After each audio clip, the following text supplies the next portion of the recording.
इतिहास केवल किताबों में पढ़ने का विषय नहीं है, बल्कि उसे प्रत्यक्ष अनुभव करने का विषय है। इसी उद्देश्य के साथ बुल्ढाना में सिक्कों से उभरती इतिहास की जीवंत विरासत नामक विशेष प्रदर्शनी का आयोजन जिला शिक्षा एवं प्रशिक्षण संस्थान की नई इमारत में किया गया।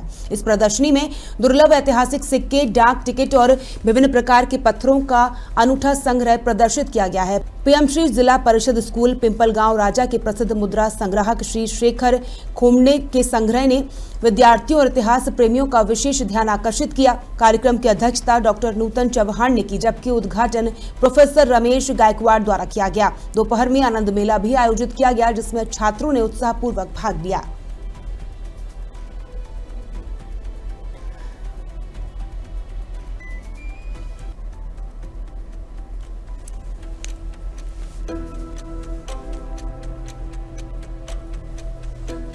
सर, शासकीय अध्यापक महाविद्यालयाच्या वतीने आज या नाणी प्रदर्शनीचं या ठिकाणी आयोजित करण्यात आलेलं आहे।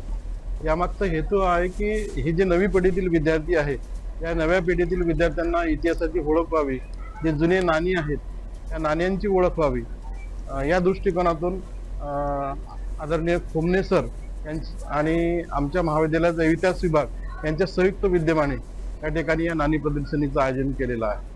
या ठिकाणी शासकीय अध्यापक महाविद्यालय बुलढाणा अंतर्गत इतिहास विषय मंडळातर्फे आणि श्री खोमने सर नाणी संग्रहक यांच्यातर्फे या ठिकाणी संत गाडगेबाबा जयंतीनिमित्त आम्ही भव्य अशी नाणी प्रदर्शनी, ऐतिहासिक वस्तू प्रदर्शनी, टपाल तिकिटे प्रदर्शनी खूप मोठ्या स्वरूपात या ठिकाणी लावलेली आहे। आणि त्याचबरोबर आम्ही ही पाहण्यासाठी इतिहासाची आवड असणारे इतिहासप्रेमी विद्यार्थ्यांना इतिहासाची जाणीव व्हावी यासाठी पंचक्रोशीतल्या आपल्या बुलढाण्याच्या आजूबाजूच्या सर्व शाळा, महाविद्यालय यांना या ठिकाणी निमंत्रित केलेलं आहे।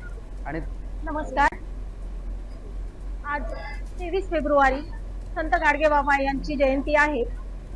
शासकीय अध्यापक महाविद्यालय बुलढाणा इथे जयंती साजरी करण्यासाठी नाविन्यपूर्ण असा कोणता उपक्रम करता येईल याची चर्चा केली असता पिंपळगाव राजा इथल्या पीएमश्री शाळेचे इंग्रजी सहशिक्षक शेखर खोमने यांनी प्रदर्शनीसाठी जो काही संकलन आणि संग्रह केलेला आहे